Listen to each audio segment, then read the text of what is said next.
Merci, Monsieur le Président. Ma question s'adresse au ministre de l'Intérieur. Monsieur le ministre, comme plusieurs de mes collègues, j'étais à l'hommage rendu ce matin aux 4 fonctionnaires tués dans la tragique attaque perpétrée au cœur de la préfecture de police par l'un des leurs. Je tiens moi aussi à honorer leur mémoire.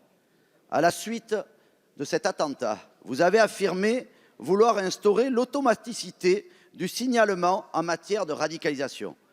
Je suis surpris car je pensais qu'après 4 années d'attentats, le signalement automatique était déjà une évidence.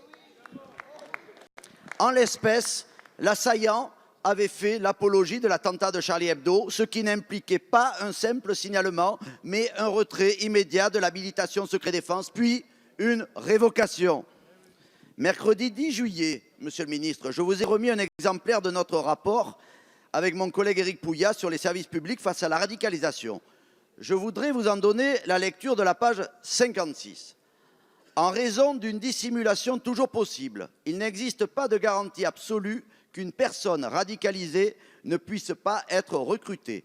En outre, une radicalisation peut intervenir postérieurement à l'entrée dans la police, en particulier à la suite d'une conversion.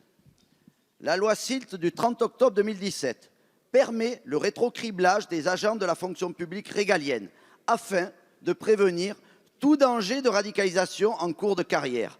Cependant, comme je vous l'ai précisé lors de la remise du rapport, aucun rétrocriblage dans la police n'a été effectué à ce jour pour une raison simple.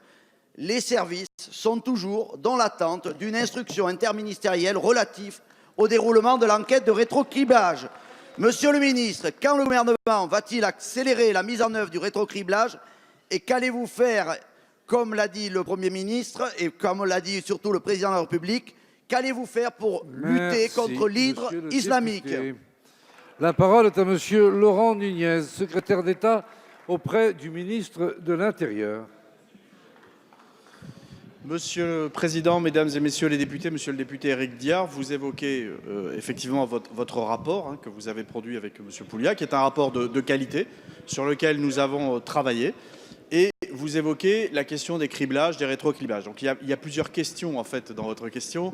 D'abord, vous dire que pour l'ensemble des agents de police, l'ensemble des gendarmes, comme vous le savez, il y a un criblage qui est effectué au recrutement, qui mobilise un service qui s'appelle le SNEAS et qui aura vocation, comme vous le souhaitez d'ailleurs dans votre rapport, à élargir le champ des criblages préalablement à des recrutements. Et le SNEAS pourra, l'objectif, c'est de faire plus de 3 millions de criblages à compter de l'année 2021. C'est dire si la montée en puissance de ces criblages va être importante. Vous évoquez une disposition du Code de la sécurité intérieure qui a été effectivement, qui est issue de la loi SILT, qui est l'article L114.1, qui permet d'effectuer des rétrocriblages, c'est-à-dire de cribler des policiers, des agents de souveraineté par exemple, alors même qu'ils ont été recrutés. Ce dispositif, il existe déjà et nous l'appliquons déjà dans le cadre des cellules de détection de la radicalisation, puisque nous avons géré, vous le savez, une vingtaine de cas qui ont été gérés au plan disciplinaire, en utilisant les textes existants. Et ça nous a d'ailleurs permis de révoquer, et vous le soulignez dans votre rapport, un certain nombre d'agents de police qui avaient des liens avec des individus radicalisés. Concernant votre question précise sur le rétrocriblage du L114.1, nous sommes effectivement en attente d'une instruction dont la parution est maintenant imminente. Donc cette instruction, sa parution est imminente. Mais je veux surtout rassurer la représentation nationale. En l'attente de la mise en place de cette commission, encore une fois, rien ne nous empêche, et c'est ce que nous faisons avec l'inspection générale de la police nationale, rien ne nous empêche de procéder à de nouvelles enquêtes sur des agents de police pour éventuellement les signaler au titre de la radicalisation. Et quand ils sont soumis à habilitation, rien ne nous empêche de procéder à des retraits d'habilitation quand il y a des signes, des doutes de radicalisation. Merci. Et c'est ce que nous faisons en effet. Par exemple, à la préfecture de police, au service de renseignement, 15 retraits d'habilitation. La parole est à Madame Nadia